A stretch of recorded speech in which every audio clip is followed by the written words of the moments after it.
So Kathy and I are going to tag team this since we're co-leading this work group. And Kathy, do you have the slides up? I do. Let me share them. So some of these slides are going to look familiar to some people if you attended the first presentation that Kathy and I gave on this when the project was kicking off.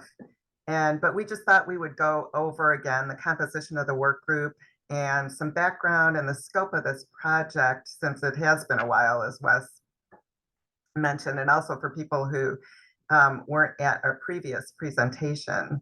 So if you go to the next slide, the work group on this project has international representation.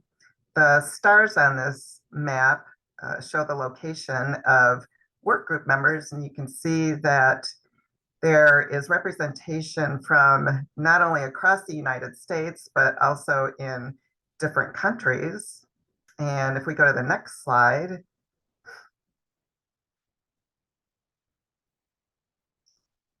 this shows the composition of the work group. In addition to Kathy and I, there's an advisory committee consisting of Yasmin Akari, Gordon Arasa, Alex Wagner, and then, of course, Wes is our project coordinator, otherwise known as the official cat herder, who tries to keep us on task. And then the work group members are shown below. There's Julie Bridge from ProPath and University of Nebraska, Paulo Camprager at Albert Einstein Hospital in Brazil, Claire Hu from Nationwide Children's, Valentina Nardi from Harvard and Mass General, Vera Paulson at University of Washington, Angshumoy Roy at Texas Children's, Albrecht Stenzinger at University of Heidelberg in Germany, and Deborah White at University of Adelaide in Australia. And these work group members have expertise across the spectrum of both hematologic disorders and solid tumors, and also multiple different types of solid tumors, and also multiple different methods of detecting fusions. Even though our work group is not specifically focused on that aspect, different work group members have expertise with both targeted fusion panels as well as RNA-seq. So if we go to the next slide, Kathy's going to take it for the next few slides. Yep. So one of the things we considered when embarking on this new work group was obviously the fact that there had been a publication related to defining the oncogenicity of somatic variants in cancer. And these are really small variants, so single nucleotide variants, small insertion deletion events. But the framework and the groundwork for that had been established. Of note, within that framework, as it was published, it was specified that this was not intended for the classification of oncogenicity of fusions or copy number events or other structural rearrangements such as chromosomal rearrangements. And so that left opportunity to be able to look at oncogenicity of other types of events that were occurring in the setting of cancer.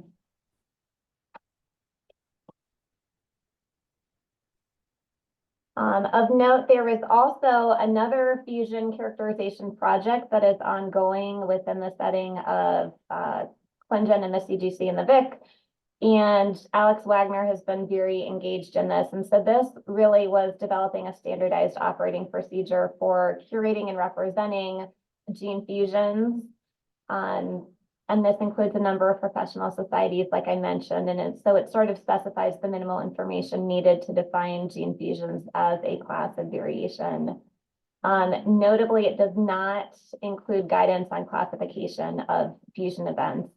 Alex gave an update to Wes and Karen and I recently, and I know he's made a lot of progress with some of the other groups on which he's been collaborating in terms of how fusions would be specified, standardized nomenclature, things like that. So this work is ongoing and will be published down the line. And I think there's a lot of excitement to see this formalized in a manuscript. Yeah, I think Kathy, just briefly to mention, and Gordana's on the call as well, who's helping lead that. But of note, since the last time we presented on this work, HGNC, HGVS, and ISCN committees at Hugo accepted this nomenclature, and so now this is officially supported nomenclature. I just wanted to make that note. Thank you, Wes. And so this gets us to the project that we are talking about at hand for our specific work groups of the Gene Fusion Oncogenicity project. So this is really aiming at developing systematic recommendations and procedures for classifying gene fusion pathogenicity or oncogenicity in the setting of cancer.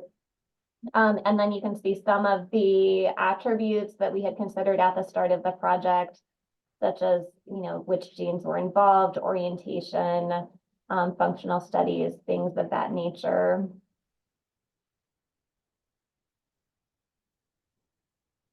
And one of the things I did want to point out in relation to the scope was that we are limited really to this orange bucket right in the middle. So we are designing a framework that enables classification of oncogenicity. It is not meant to get into the setting of clinical significance, targeted therapeutics, prognosis, things of that nature. It is solely related to oncogenicity. And so again, I wanted to point that out here. I think we're transitioning to Karen now for a few slides. Yeah, in terms of project deliverables, the ultimate goal is a manuscript that will describe the guidelines for determining oncogenicity of gene fusions. And we also have community outreach planned, this activity being one of them, giving periodic updates to this group. We also have engagement with other professional societies. So Valentina Nardi is our representative from AMP. And we're also engaging with ClinGen Somatic and also the Cancer Genomics Consortium. If we go to the next slide. So one of the initial considerations of this project is what actually is the definition of oncogenicity in the setting of a gene fusion.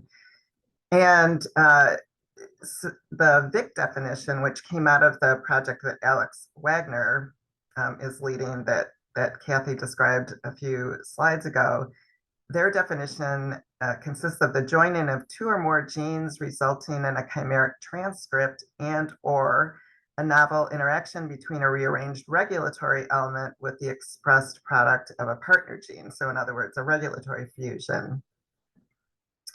And then in terms of the small variant oncogenicity definition, they emphasized that variant oncogenicity was strictly pathogenicity of a variant in the context of neoplastic disease. And they specifically categorized somatic variants for their potential to confer growth and survival advantages in tumor cells. So earlier on, the definition that our work group came up with for gene fusion oncogenicity is fusions that contribute to the development, initiation, and or confer a survival advantage in the setting of neoplasia. And in keeping with the VICC definition, we decided that we were going to limit our definition of fusions to chimeric gene fusions and regulatory rearrangements. For example, those including promoter swapping events or enhancer hijacking. And so we are specifically excluding structural variants that disrupt tumor suppressor genes, resulting in loss of function. So we are not including those kinds of events in the criteria for these guidelines. And another assumption that our work group is making is that we're starting from the point where you already know that you have an analytically valid fusion. So there's another work group that's working on criteria for determining whether a fusion is technically valid as opposed to artifact. We're starting from the point that you've already determined that a fusion is real. And I think the other assumption that our work group makes is that these are criteria that are going to primarily apply to novel gene fusions. Of course, whatever criteria we come up with, they should work for fusions that are already known to be considered oncogenic based on an abundance of literature and presence in professional society guidelines. However, the assumption is that these are criteria that would primarily be used for novel gene fusions. Next slide. So one of the first exercises that our work group did to try to inform the criteria that we were going to lay out for these guidelines is we looked at two novel gene fusions, one that was found in a hematologic disorder or leukemia, and another one that was detected in a solid tumor, and it was a brain tumor. And each work group member went through the exercise of evaluating these two novel fusions and documented the process that they went through. And the commonalities to what the different work group members, the criteria that they were using included the relationship of the fusion to the type of neoplasm that it was detected in, the fusion data elements, in other words, whether or not one or both partners was previously known to be involved in a fusion or fusions, whether the gene was a 5' or a 3' partner, what types of functional domains, if any, were retained, whether the reading frame was retained, assuming that you're dealing with a chimeric fusion and not necessarily a regulatory fusion. And we also looked at the resources and databases that different people were using for evaluating gene fusions. And we'd love to get feedback from all of you on what resources or databases that you use.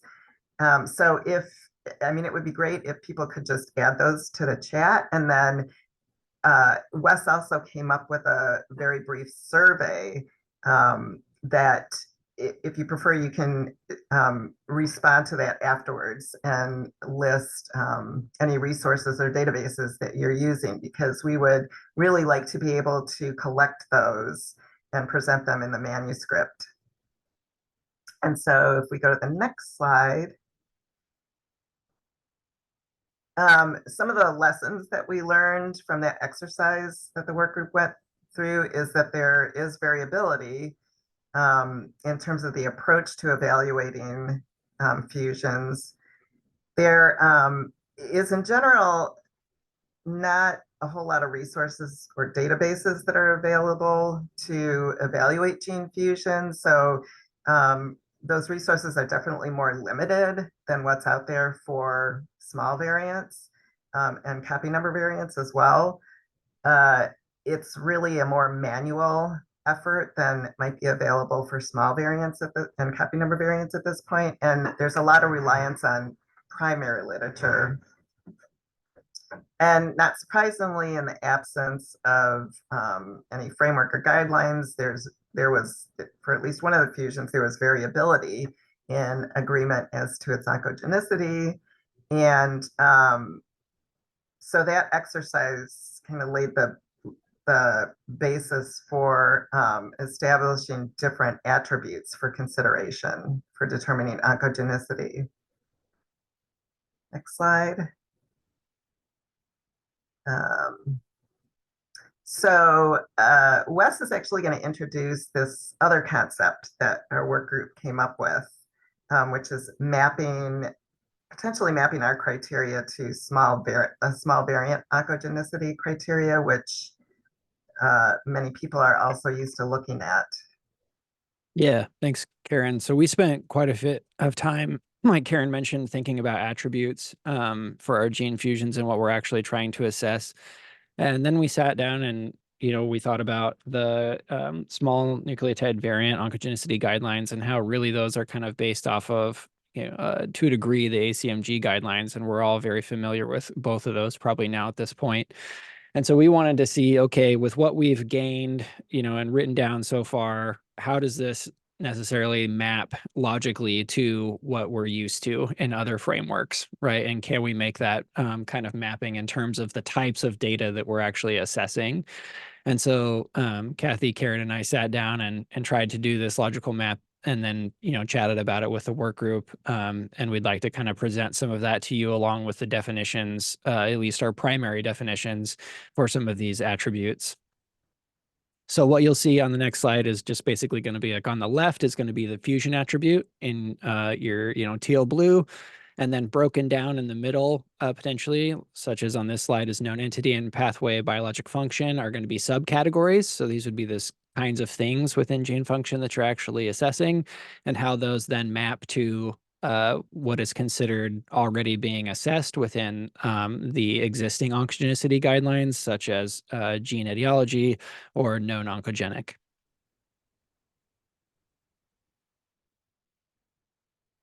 Thank you, Wes. And I think one of the things we considered as we were, sort of hashing this out within our work group was, what have labs already become familiar with? Labs often already have existing, workflows in relation to the ACMG AMP guidelines, for instance, and of course, the relatedness to the small variant oncogenicity. And so trying to understand if there was commonality that we could use. Again, that would help enable more broad scale adoption when this eventually is published. And so with regard to gene function, this was one that we came up with, and this was really thinking about the endogenous biologic content, pathway involvement, cellular component, or molecular activity associated with a gene. And then subsequently, we mapped that through thinking about whether there were known entities, because of course, for very well-established fusion events, this guideline or framework should support those as being oncogenic. But we think the greatest use case scenario would be in the setting of novel fusions, or in the setting of a gene that was well described in association with fusions, which had a novel partner, for instance. So the top portion mapped to known oncogenic, and so this was us thinking about a gene fusion event that would involve the same genes that had been previously established as oncogenic with highly similar breakpoints. You're thinking about whether or not that is retaining frame in the setting of a chimeric fusion. Are you retaining those key domains that are important for that protein product? The other thing we thought about was gene etiology. So in the setting of single gene etiology, we felt like that was deprecated and would not be directly applicable here. I think the example given in the small variants was related to retinoblastoma. I think it was patched 1 in Gorlin syndrome in the ACMG AMP. This is more thinking again about that gene etiology and whether this fusion involves similar genes to that which were previously established in the setting of an oncogenic fusion. So you could consider the type of genes, homology to other genes, biologic function, if that's overlapping, structure and relatedness of those genes, and then relationship to disease. And certainly as this group has comments or feedback, feel free to raise those or put them in the chat. We're very open to getting community feedback on these. Yeah, just to reiterate again, there will be a QR code at the end and a link that I will send out to everybody where we ask you, do you agree with these? If you don't, how would you expand or change upon it? And a bunch of questions, because we really do want good community feedback. And it looks like Brendan has or has his hand raised here. Oh, thank you. I was just gonna ask if you could expand a bit more on how you're defining differences between gene etiology and single gene etiology, and like why the latter was deprecated. And I referenced the RB1 example, and I think the difference was just kind of expanding more biological evidence, like in terms of the pathway and such, rather than just the gene in isolation. But that was my understanding. But if you could expand upon it, that'd be great. Oh, what's this? Yeah, I think we felt like the single gene etiology was a little bit restrictive. I feel like also as we're having more known disease associations, disease phenotype associations, you're getting a greater expansion, perhaps not in the setting of retinoblastoma directly. There's been fairly limited evidence there, although some exist. But thinking more about related genes and any attributes that you can glean from that. Gotcha. So it's wanting to be a bit more broad, thinking about the pathway, or if you have genes that are, say they're chromatin remodeling genes, and we know there's quite a few of these that have been now associated with cancer. Can you glean anything from related genes that are also involved in the same complex or performing similar biologic functions or have very similar homology? I think especially those of us that, look at fusions quite a bit in the setting of clinical interpretations and whatnot, you're always surprised. It's not uncommon that you have either a completely novel event that you're trying to establish or analyze in relation to oncogenicity, and then obviously downstream in terms of the clinical significance. But also you may have a well-established gene in relation to a novel partner.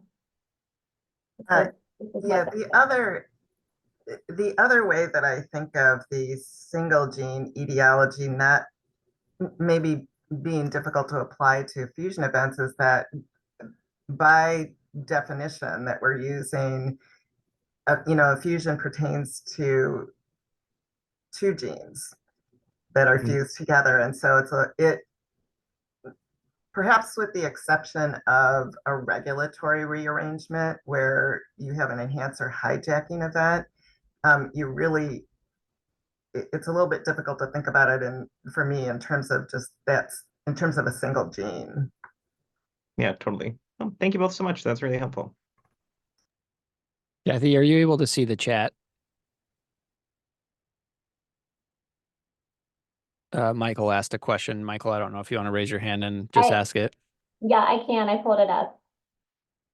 Why loss of function is specifically excluded in light of possible examples. So, this is something we've gone back and forth on in the gene curation VICC project. And Wes, correct me if I'm wrong. Loss of function events, the things that were disrupting a tumor suppressor were not considered fusions. I believe that's correct. Gordana, are you still on the call? Yeah, I'm here. I think that in our fusion specification project, we said that everything that brings together components of two genes would be considered and then defined as fusion. So it depends on, for tumor suppressor disrupting events, if it results in combining together components of two genes, might still meet the definition. But if it doesn't, if there is a break in a tumor suppressor, but does not combine elements of two different genes, then it wouldn't meet the definition. So I think it goes case by case basis. And so our goal will be to align so that there's some congruency with the gene curation project from the VICC, so that work group, so that there's synergy between the two and that we're not having definitions that are not related to one another. And then there are certainly other examples too, where you may have like an IgHE4, where you have an event that results in a truncation that is downstream of a critical residue, for instance, and we're very familiar with those. We actually have spent a tremendous amount of time within the work group probably thinking about exceptions to the rule. And so we then have tried to circle back and think about what is a framework that will be generalizable, knowing that there are going to be many exceptions and that, there will be caveats that we discuss within the manuscript associated with those types of events, but wanting to provide some general guidance.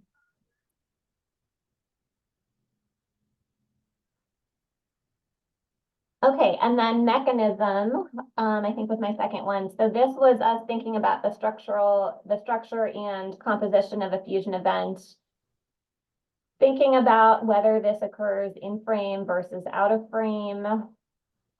Again, some of this relates to mapping back to the small oncogenicity guidelines. And you can see those within the violet color on the right. Really trying to think about computational evidence in support of an oncogenic effect. So this is where, especially if you as a community have favorite resources that you're using, we would love to take a look at those and try to incorporate those. We've been developing a list ourselves, but I think it would be tremendously valuable to see what others are using. Again, just because there is a paucity of information that's out there and available. So again, trying to think if this is chimeric or not, is this regulatory? What is the mechanism that's causing this gene fusion? Are there recurrent breakpoints as to other fusion events that have been previously published? We thought about that in relation to hotspot data. Again, going back to the small oncogenicity guidelines. Sometimes this information is able to be gleaned pretty easily out of publications. Sometimes it's available on Cosmic, but it is more challenging, especially on fusion events that are less common. Thinking about also retention of key domains. And again, that maps pretty well to the functional domains. So what are you retaining? Say, for instance, in the setting of a tyrosine kinase gene, are you retaining those key kinase domains that would result in aberrant or altered function, particularly in the setting of signaling pathways often? We thought about regulatory changes as well. So there can be, again, a variety of different types of fusion events that occur, some of which are true chimeric events, some of which are promoter swapping, enhancer hijacking, those types of things. But what are the changes in terms of regulation of that gene, and where can we glean evidence that would help support the ability to lend evidence to what we need to curate in relation to the total attributes associated with oncogenicity. And so again, in relation to the tumor suppressor, we will align with regard to the gene curation efforts that are currently ongoing within the VICC, so that there will be consistency throughout. Are there any questions on mechanism before we go to the next attribute?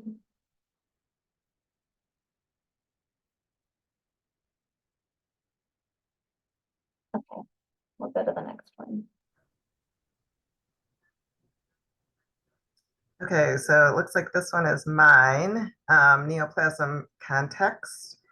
And this, of course, it assumes that you know what the neoplasm under study is and whether or not that type of neoplasm has a characteristic or disease-defining molecular driver.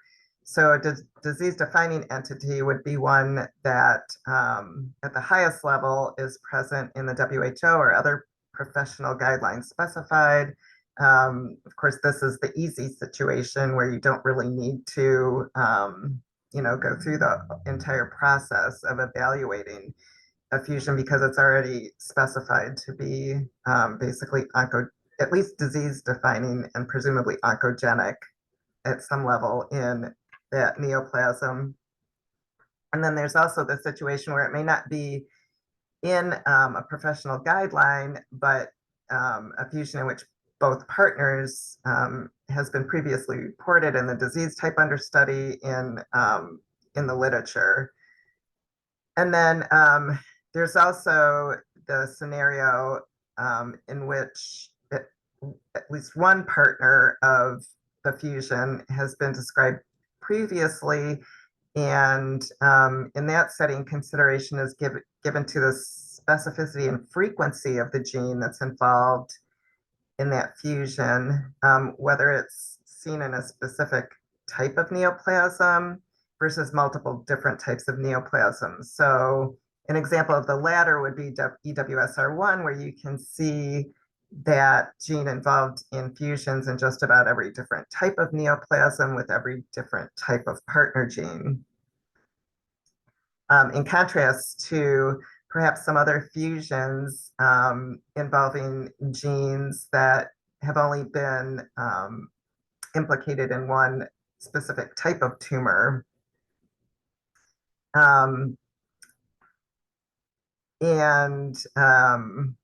Let's see, is there anything? I think that basically covers this criteria. Does anyone have any questions on this one?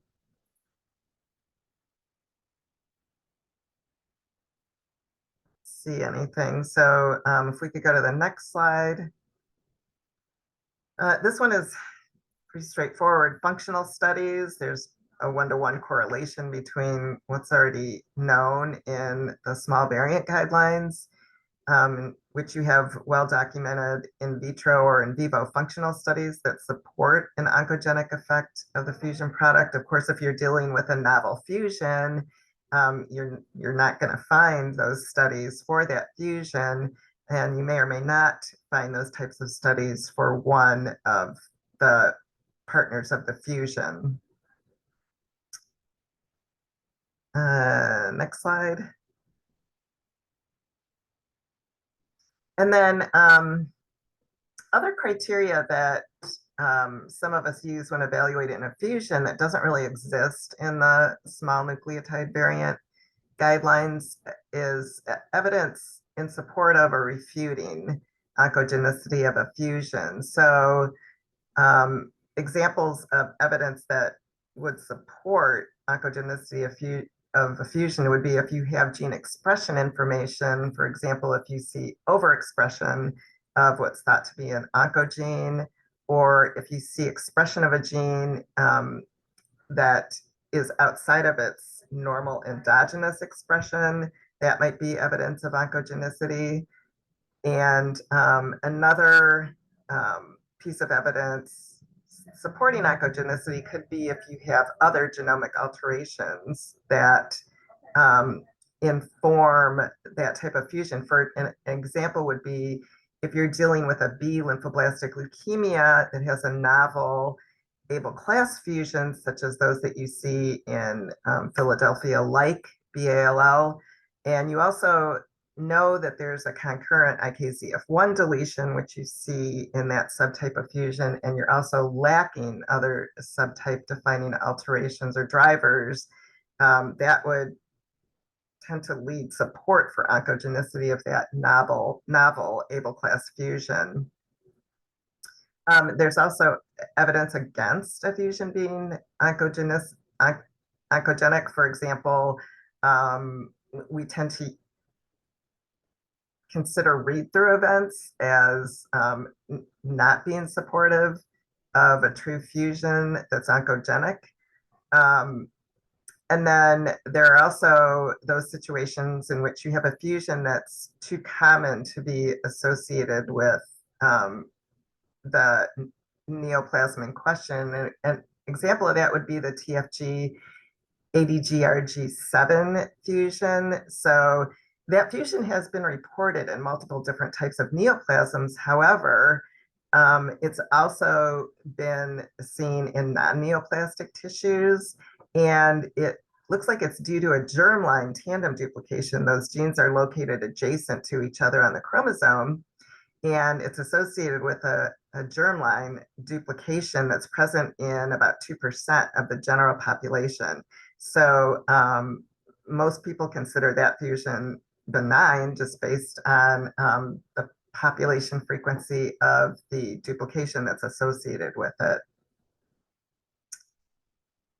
So does anyone have any questions or comments on that criteria?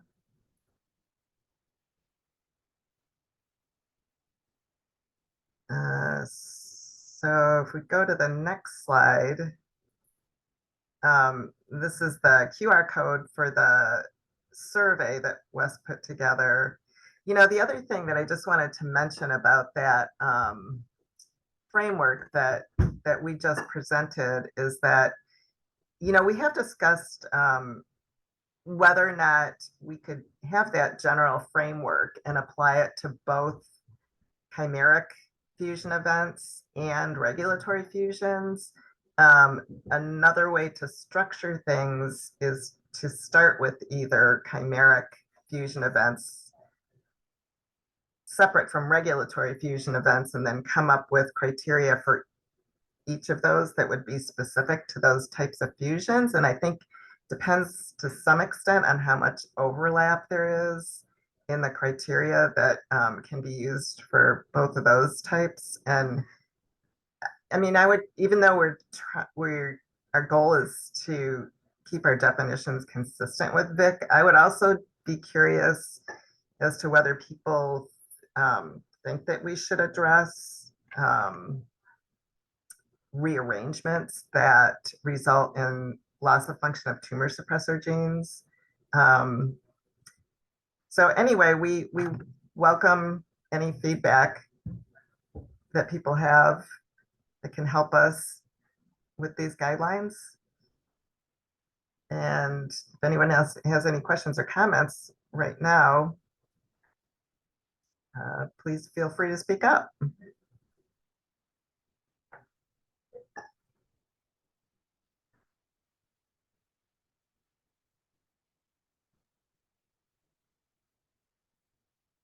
And I will also add a bit more to this. So I think, over the past, several months of engagement with our work group, having gone through a number of examples, really teasing out what we would typically do in the day-to-day setting of assessing oncogenicity of a fusion event. I think we've gotten a lot more streamlined in terms of thinking about criteria that we either would or would not include. So we had actually gone through a number of iterations prior to this, and certainly have excluded criteria that we at one point felt like would be relevant toward including in this classification framework. And so I think those many iterations have now helped us get more granular. And the next step, of course, would be us getting even more granular still, so that we can come up with very discrete definitions that could be applied in a more systematic manner to be able to help the community work through defining a fusion oncogenicity. And I see that there are a number of questions. So Brendan, go ahead, please. Ditto the comments in chat. That was a really wonderful overview. So thank you both so much. And thank you for calling on me. My question was if you could give like a brief bullet list of some of the resources that you've kind of collated already, especially because you're requesting if any of the audience members have any, because my brain immediately went to the cosmic fusion list, but then I was like, well, they probably have that already since it's from the Sanger Institute. Just so if you could give an overview, that'd be great, just so people don't bombard you with things that you already have. Yeah, and I think it's fine to bombard us with things that we have, because that also speaks a little bit to the frequency of events. I don't have a list pulled up right in front of me now, but it would be things like the atlas, cytogenetic atlas. It would be cosmic, certainly. Archer has a database that even if you're not using Archer, you're able to query via a manner of different ways. So that is certainly of relevance. Some of the structural variant databases, some of the I just dropped all the resources that we have linked in one of our documents. Thanks, Wes. Okay. Thank you, Wes. I didn't have it pulled up right in front of me. But you can see in the chat some of the different databases that we had considered, but I will say it is certainly much more of a manual process than you can get from the small variants, much less amenable to having this be more automatically curated. And there's also a lot of debris out there, right? So if you look at the Archer Quiver database, like some of those are clearly just artifact that has been reported, in their software. And it doesn't seem to have any validity. So it's problematic using some of the databases because you just don't know. Again, they're not stating whether those fusions are oncogenic or not. The other thing that Kathy and I forgot to mention is our work group has had considerable debate about whether these criteria should be qualitative or somehow quantitative, whether we should try to assign points to them. So I'll just throw that out there. And we love to have feedback from people about their thoughts on that as well. Yeah, and one other comment before we move away from the resources. In going through this process, we've certainly seen the paucity or lack of ease of using some of these. So, but one of the goals too of the manuscript is to be able to provide a curated list, and then also perhaps future forward come up with some recommendations for database development or places to point the community towards to more easily determine attributes of these fusions. Damien, you had your hand up. Please go ahead. Yeah, thanks. So first of all, I mean, this is a great initiative and that is really needed in the community. So that is great work. I'm working in oncology and in the molecular tumor board setting. So I recurrently see fusions that are not well described and that I try to implement it by clinical practice. And I really love your idea of also looking at the molecular context of findings, because clinically there's such a big difference between like a driver positive tumor where you don't find anything except for this one fusion that you don't know what to do with, or a tumor where there's so much going on and you also find a fusion. So I think that is super important. And I would really highly advocate to go for a quantitative setting where you can also like add up points to not be too conservative in judging fusions, because clinically, I think this will give us problems eventually. Because sometimes you have out of frame fusions where there's just like an alternative transcription point, so you don't really see where the protein product comes from. And just today in our molecular tumor board, we're discussing a case of a patient with metastatic prostate cancer with a red fusion that was out of frame. But whenever I see a red fusion, I just, I tend to believe in it at least a little bit. So even though it's not well described, I think those are findings where, from an oncology perspective, where I try to have more treatment options, I would prefer a guideline that would give me a little bit more freedom to have some granularity on how to judge such a fusion, right?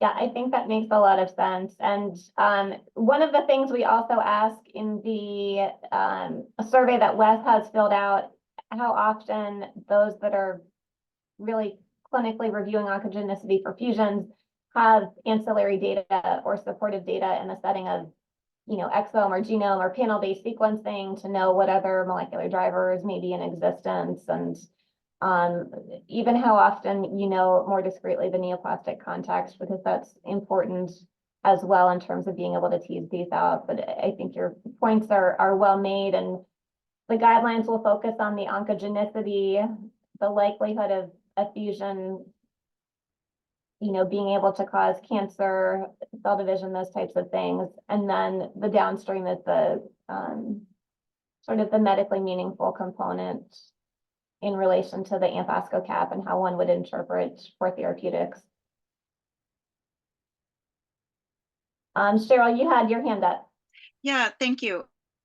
So following along Damien's comment, one thing I wanted to mention was in terms of in frame, if you're getting the information from DNA as opposed to RNA, it can be very difficult to assess in frameness because you don't know how they're going to splice. And so I would hope that that the guidelines will consider that information, because I think, again, in terms of not being too conservative, you can have something that looks really like an oncogenic fusion, but technically is out of frame based on the DNA junction, but actually ends up making an in-frame product. And the other one I had was a question about how you're handling novel partners when you have a well-known oncogenic kinase, for example, and unknown partners. Because I think, again, like in terms of not being too conservative, there's a lot of, so many of those could yield good treatments.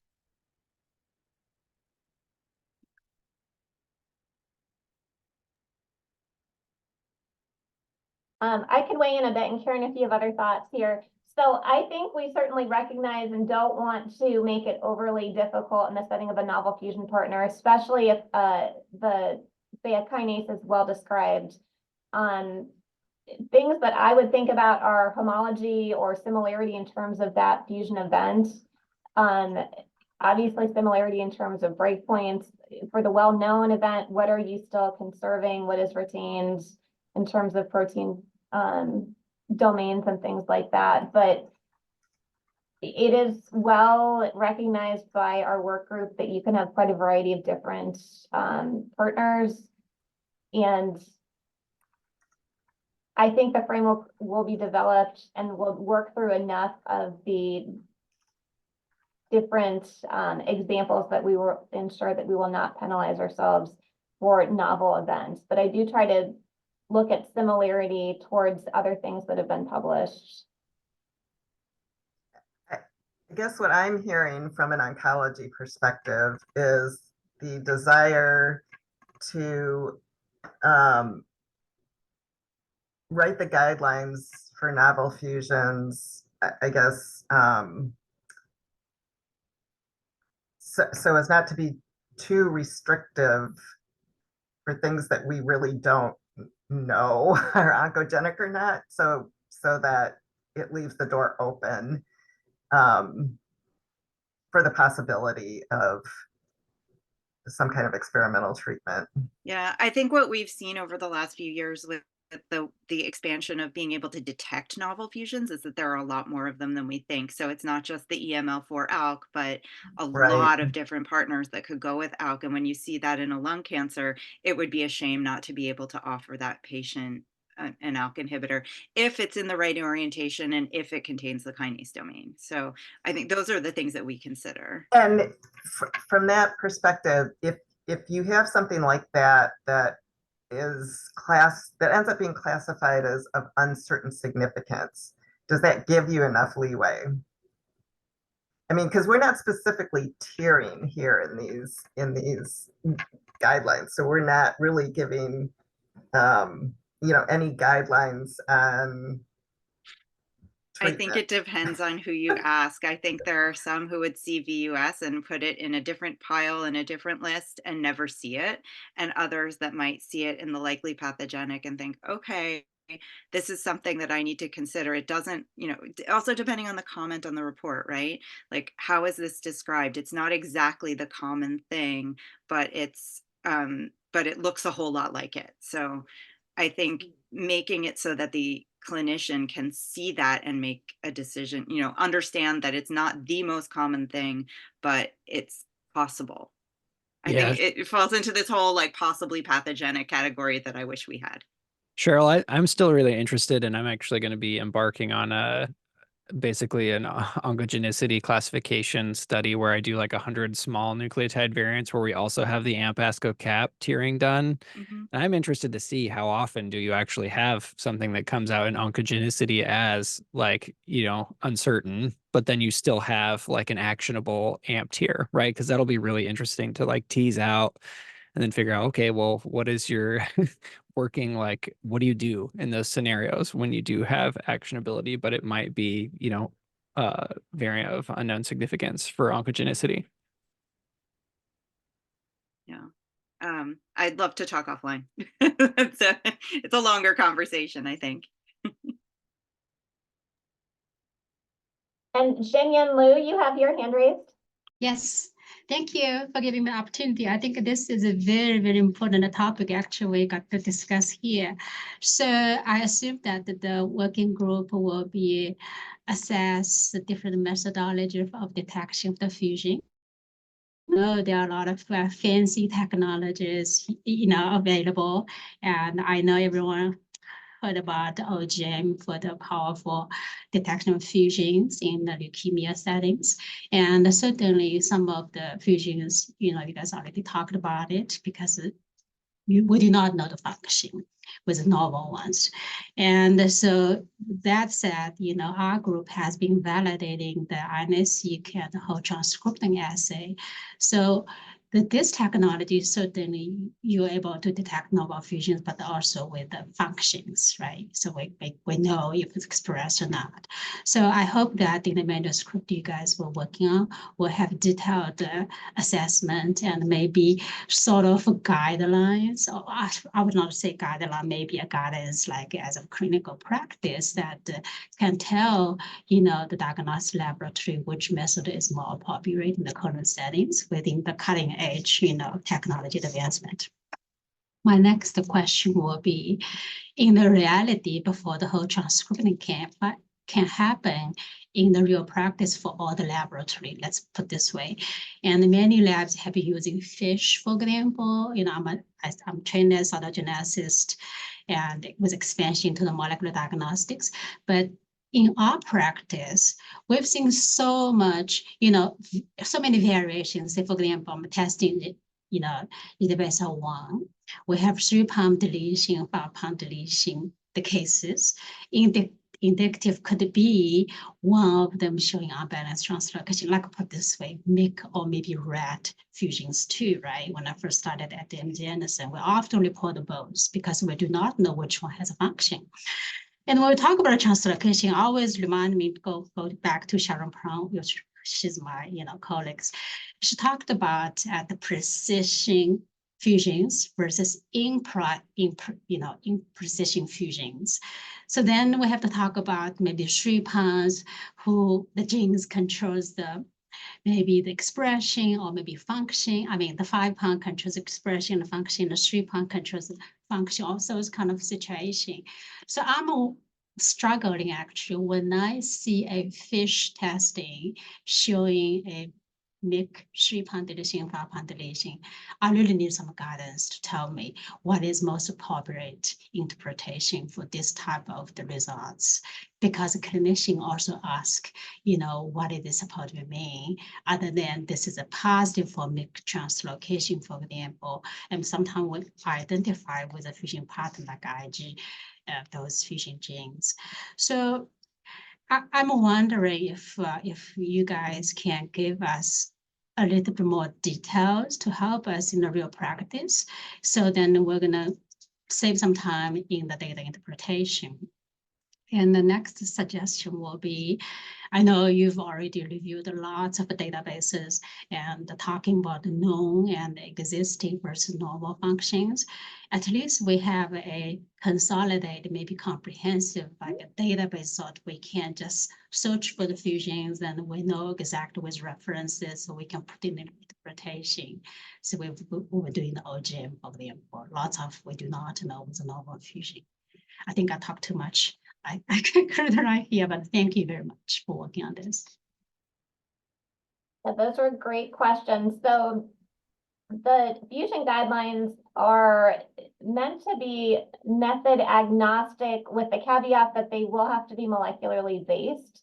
But they're really not going to touch on FISH. We do have some work group members that are calling fusions from DNA, some that are using targeted RNA-seq, some that are using whole transcriptome. So we are cognizant to the variety of different types of data that will be supportive of these events. And we'll have the guidelines be established in relation to those. We also go into this thinking that a fusion is technically valid. So this does not really get into a validity of an assay. There is a separate AMP work group actually working on some sort of methods level considerations that is not related to the scope of what we're doing. Karen, I don't know if you want to comment any further on any of this. Yeah, no, I had the same thought that I believe that there's an AMP work group that is more focused on fusion detection techniques. So yeah, we were not going to include that in the scope of this project.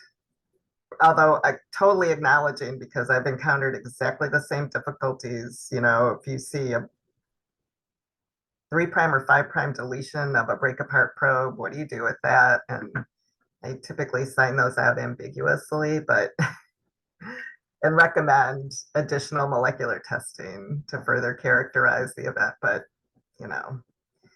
it's a very gray area right now. Thank you.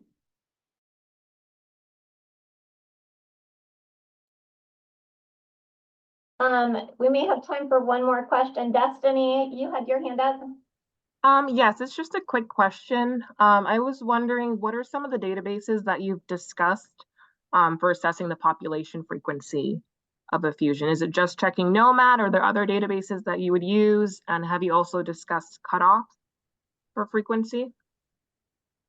We have not gotten as discrete as to cutoffs yet.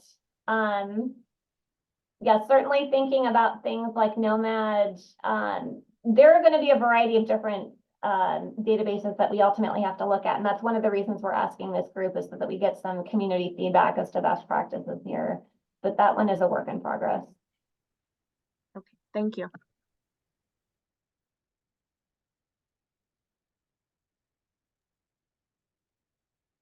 All right. Well, thank you so much, everybody, for the wonderful discussion. We really appreciate it. Please, if you have time, fill out the survey. That would be a big help to us to continue to get that feedback. This recording will be put up on YouTube later if you want to review as well and share with your colleagues. But thank you so much, and I hope everybody has a great day.